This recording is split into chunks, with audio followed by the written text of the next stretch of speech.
Hello, everybody, and welcome back to another episode of Nerd Soup. I am Bo Oliver, joined here today by Aaron, the Nerd Soup Monkey, and we are back to review The Mandalorian Season 2, Chapter 15, The Believer. You know this is no place for a child. Wherever I go, he goes. So I've heard.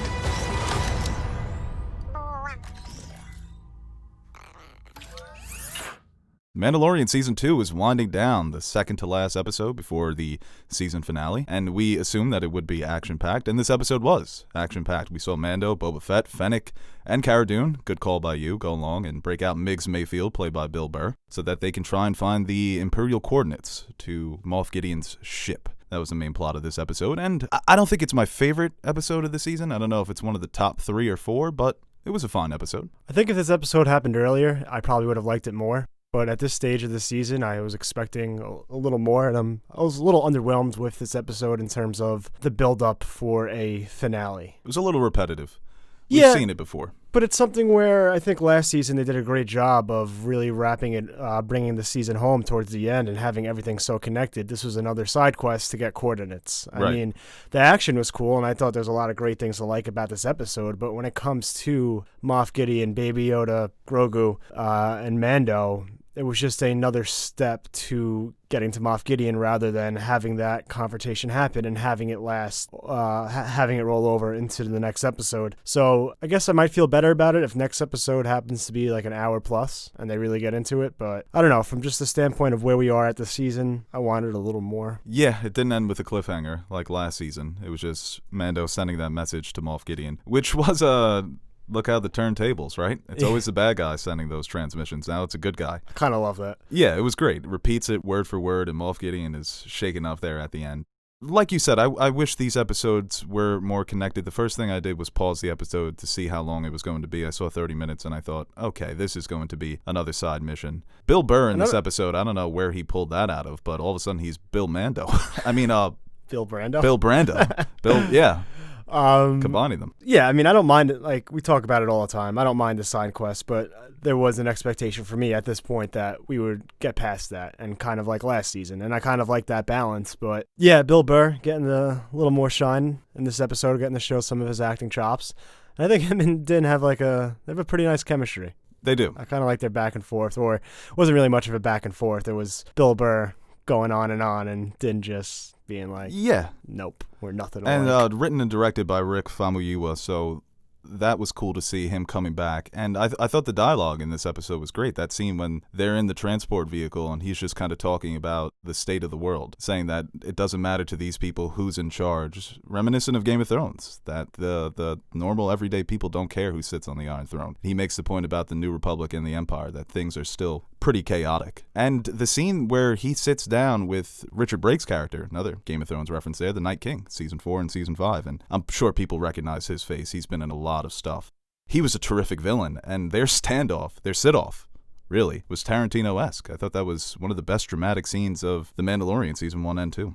So whereas the action in this episode was fine, but I've seen better action sequences this season. This Mando balancing on the truck, fighting off the pirates was cool to watch. It was low level. It was building up to the moment where you're going to cheer for TIE fighters shooting them down. So for me, the dramatic moments in this episode stood out way more than the action sequences. Yeah, that was pretty cool, like rooting with the stormtroopers in the Empire. Yeah, Bill Burr shouts, and it was like an honorable moment. Yeah, and it goes to his point that the stormtroopers there, they didn't really have a choice here. They're just kind of fighting for themselves. They're fighting for their fellow soldiers. All of them saluting the transport. They feel like they did something of honor. I mean, they were fighting pirates, right? Yeah, the pirates are probably like, what's up with the stormtrooper? Why is he like hitting us with his shots? Yeah, they were like, this is a little suspicious. This has to be Pedro Pascal. Yeah, but that scene he shares later in the episode when he goes back to, I guess, him seeing his old commanding officer, bringing back some of that PTSD he had in that battle where, all of his fellow soldiers and friends died, and it just seemed like just a terrible incident. And the guy just really couldn't care less, and it kind of just set Bill Burr off. Well, these generals, sometimes they do get so detached, and Richard Brake, like I said, he's got one of the most evil looking faces, and he is just hounding these two men trying to. I love that about Star Wars. They put on the clothes of the enemy. It's a callback to A New Hope. They just don't get away with it at the very end because Mayfield just can't resist. Which reminded me of Django Unchained. Christoph Waltz shooting Leo at the end. I've just had enough of your talking. But it's just the carelessness and the lack of empathy for his men that really sets Mayfield off. And that's why his development in this episode, everything that the commentary coming from that character and the performance, the combination was just so great. And to see him spar off with this actor, this villain, it left a very lasting impression for me. Yeah, and Star Wars is so good at that. Their best villains are always just assholes. Palpatine, asshole. Vader, asshole. This guy, just an asshole. Just a dick. They do that so well.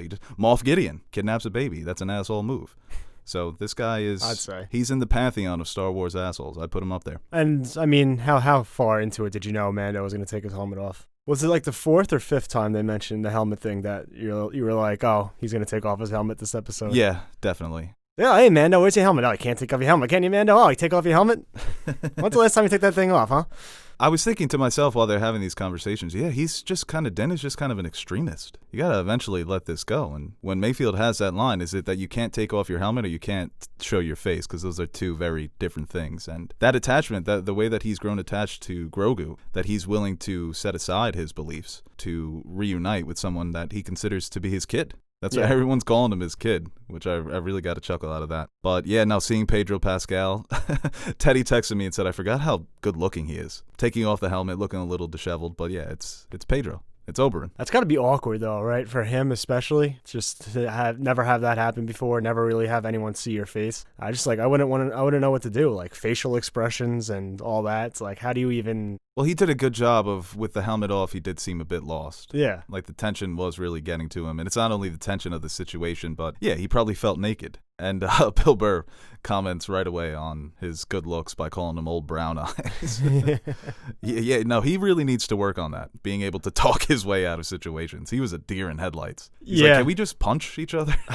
I'm better at that. But for that character, I mean, that's got to be like a defining moment for him. It's something that he might feel like he won against the Creed, or maybe at this point he's just like, I got to do what I have to do in order to protect Grogu, which is my mission. So if I had to break a couple rules along the way, then so be it. Yeah, and in this episode, Cara Dune, Fennec, Boba Fett, they don't have much to do here. They're kind of on the sidelines, letting the plan play out. And like I said, Bill Burr, I think he delivered really just a fantastic performance as this character. And I thought he was going to stick around. They let him go at the end. But when things really start to ramp up, when the shootout does happen, I thought that was a more enjoyable action sequence to me than the beginning sequence. I thought there was the great moment at the end when he takes his cycle rifle and he just blows up the facility. Yeah. Right, the rhydonium is the substance that they're transporting, so just completely takes it out.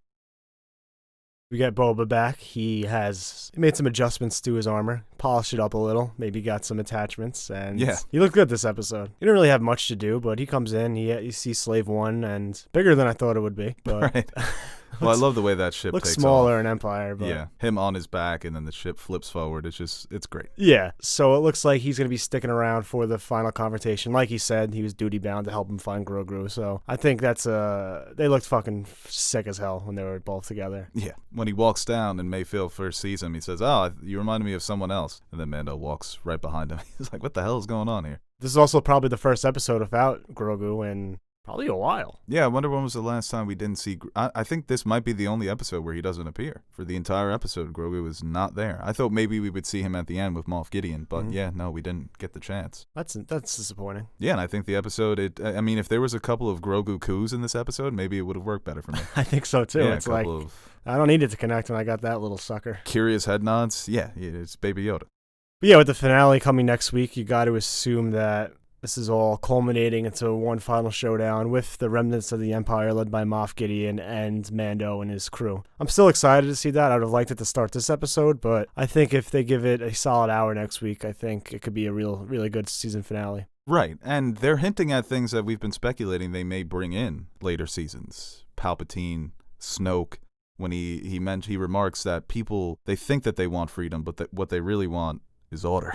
Emphasis on order. And I thought that was a great way to hint at the First Order without mentioning them by name, but that organization is operating in the shadows, and that's what eventually the Imperials will become. And just once again, Bill Burr is just the anger on that man's face. The way that he is, it looks like he's on the verge of tears, but that is really rage, which he expresses himself by shooting his former officer. I wonder if maybe we'll get even more of a hint towards the First Order in this finale. Maybe that's where Moff Gideon goes during the final confrontation. He's reporting back to the First Order. I've been defeated again. They stole Grogu. What should I do? I wonder what his role in all that is, because I tend to believe he's more of remnants of the Empire. If anything, he's working with Palpatine. And the First Order always seemed like, not entirely separate, but a different type of thing. I don't know if like Snoke's around and the gears are starting to turn already, but maybe it's like the early stages where it's not even the First Order yet, but whatever his operation is or people he work with eventually do evolve into that. I was really upset to see Richard Brake die. It was, I didn't think that he was just gonna pull out the gun and pop him, but I really enjoyed him.